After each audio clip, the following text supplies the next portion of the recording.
Okay, this is the quiz explanation for the Unit 1 Lessons 4 through 6 quiz.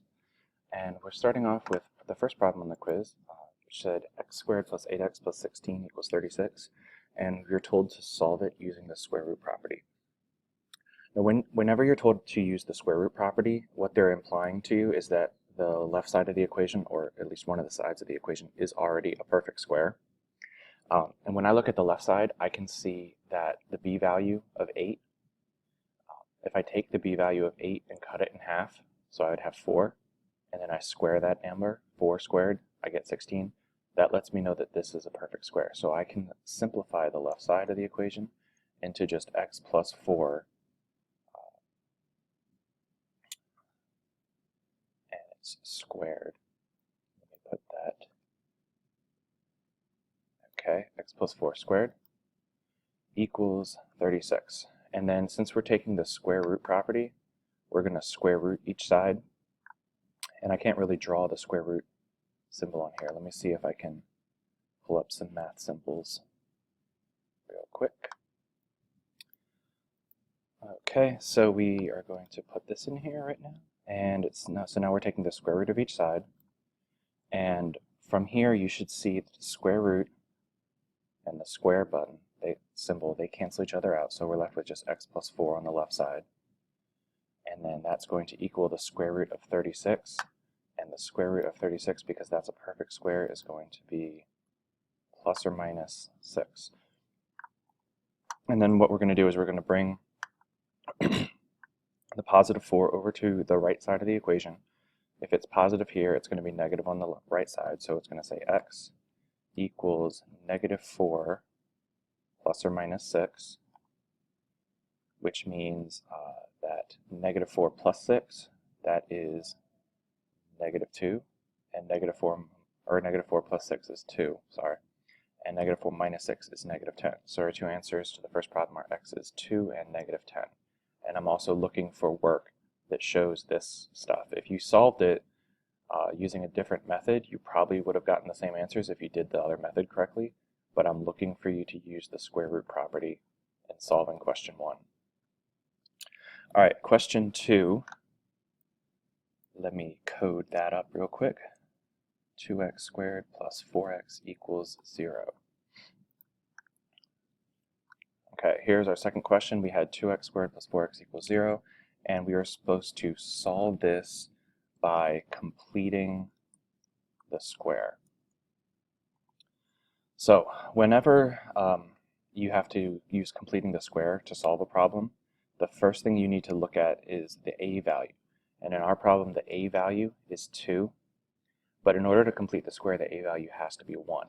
So we need to divide every term in this equation by 2 in order to be able to start the process of completing the square. So when we divide everything in there by 2, the 2x squared is just going to become x squared. The 4x is going to become 2. And 0 divided by 2 is still 0.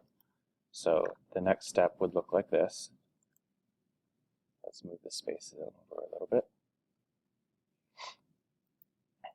Okay, so now what we're going to do is we need to look at the b term, which is 2. We're going to take half of that. Let me code that up properly. We're going to take half of 2x, which is 1, and we're going to square it. And 1 squared obviously is 1. So we're going to add that to the left side, and then we're also going to add it to the right side, 0 plus 1. And hopefully you can see that 0 plus 1 is just 1. Once you have it set up like this, x squared plus 2x plus 1 equals 1, it's just like the first problem. And then you're going to solve it using the square root property. So what we need to say is we need to simplify this, and this simplifies into the x plus half of that b term, quantity squared. So that is going to look like x plus 1 squared equals 1. Insert that. Okay, and now we're going to take the square root of each side. Let me code that up real quick.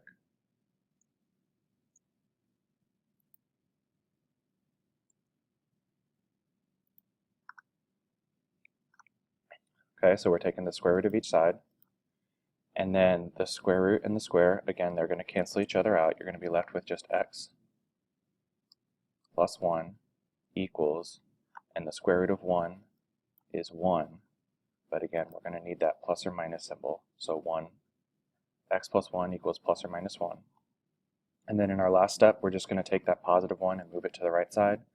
When we move it over, it's going to become negative 1 plus or minus 1. And so finally, negative 1 plus 1, that is 0, and negative 1 minus 1 is negative 2. So this is the work that I'm looking for in order to get full credit on number 2. All right, question 3. We needed to solve the equation x squared minus 4x equals 1.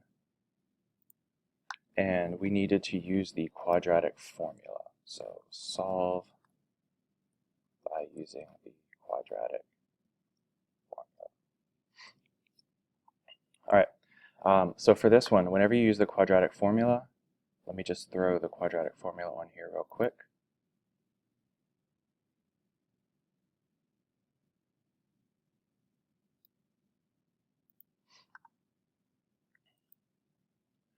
The first thing we need to do is bring everything to the left side of the equation. So in order to do that, the 1 that's on the right side is going to become negative on the left side. And so our equation will now look like the following. Okay, and so from here, what we're going to do is we're going to write down our a, b, and c values. A is 1, b is negative 4, and c is negative 1. And then we're going to plug those numbers into the quadratic formula. And so doing that, negative b, that's going to be positive 4. So we have 4. Let me get my plus or minus sign back up from up here. 4 plus or minus, and let's do, actually let me just code this all up. So we've got all our numbers plugged in here. Negative b is the opposite of b, opposite of negative 4, positive 4. B squared, make sure you put that in parentheses. I noticed a lot of you guys forgot to put that in parentheses. Anytime you square a number, your answer should be positive. Minus 4 times a times c divided by 2a. And so when I'll make sure I say x equals that stuff. So in our next step, we're going to simplify everything. Inside the square root, we're going to have negative 4 squared, that's 16. Negative 4 times negative 1 is positive 4. 16 and positive 4 makes 20. So everything inside that square root is just going to simplify down to the number 20. And our denominator, 2 times 1, obviously that's just going to simplify to 2. So now we have this expression. So what we need to do is look at that 20 and find a perfect square that's a factor of that. And we should know that the square root of 20 is the same as 4 times 5. So the square root of 20 is the same as the square root of 4 times the square root of 5. Let's show that step. Okay. And we know that the square root of 4 is just the number 2. And so we can simplify that into this. Next step. Oops. Equals. Let me insert it. Okay. And then what we're going to do is we're going to do this 4 divided by 2. And 4 divided by 2 obviously is 2. And 2 divided by 2 right here, that's 1. So that's just going to be 1 times the square root of 5. And so our final answer is just going to look like 2 plus or minus root 5. And again, that needs to say x equals 2 plus or minus root 5. And that's your final answer. That's the work I'm looking for number 3 in order for you to solve by using the quadratic formula. All right, question 4. We had the equation negative x squared minus 20x plus 3 equals 0. and we are told to find the discriminant. Oops, put it in too many times. Find the discriminant and then determine the number and type of solutions. So hopefully you can remember that the discriminant is just b squared minus 4ac. It's just that piece of the quadratic formula. And so plugging in our values for this problem, let's go back and point them out explicitly. A is -1, B is -20, and C is 3. So when we plug that in, we're going to have -20 squared minus 4 times -1 times 3. Now the key here is remembering any number squared is positive. 20 squared is 400. -20 squared is still 400. -4 times -1 is positive 4. 4 times 3 is 12. And it's positive 12, so we add our 12. Lots of you guys subtracted 12. So your discriminant final answer is 412. And you should remember that anytime you get a positive value for a discriminant, that means you have 2 real roots. If you went back and read the chart from the video for this lesson, this was lesson 6, you would remember that if this number is a perfect square, then the real roots are rational, and if it's not a perfect square, which this is not, then the roots are irrational. And if you want to mention that the fact that they're irrational, that's fine. If you don't, that's also fine with me. The key here is that they are real roots and that there's 2 of them. All right, moving on to question 5. We had the fraction of 8 divided by 6 plus 7i. So this is our problem, and we are told that we need to just simplify this expression. So whenever you simplify a complex number, you need to multiply by the complex conjugate of that number. And the complex conjugate, you're going to look at the denominator. The complex conjugate of 6 plus 7i is 6 minus 7i. And so what we're going to do is we are going to multiply by 6 minus 7i over 6 minus 7i like this. And then basically you're going to distribute the 8 on the top in the numerator, and then you're going to FOIL in the bottom. And the beautiful thing, it's beautiful to me anyway, about using the conjugate is that when you FOIL on the denominator, the O and the I terms, the outer, because you see 6 minus 7i, that's negative 42i, and the inner, 7i times 6, positive 42i, negative 42i, and positive 42i cancel each other out. And so basically when we get to the bottom, it's going to simplify into a number that doesn't have I in it anymore. So let's look at what that top thing is going to be. Our top of our fraction, 8 times 6, that's 48.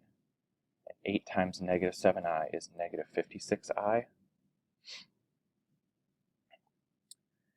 And then we're going to look at the bottom.